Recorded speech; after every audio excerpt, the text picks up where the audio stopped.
Hi everyone, this is day 2 of the Signature Edge Challenge. Today's prompt is about sharing 2 people who talk about a similar topic to me and what they do really well. One artist I really admire is Ann Watkins. She creates beautiful, realistic animal portraits in coloured pencils.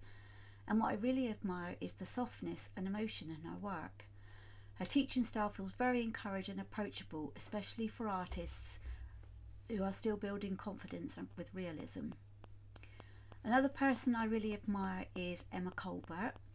I really like how she explains coloured pencil techniques in a clear and accessible way. She makes realism feel less intimidating, and I think she's very good at helping artists understand layering, colour and texture without making it feel overwhelming. Watching artists and educators like these has helped me to realise that there isn't one right way to teach art.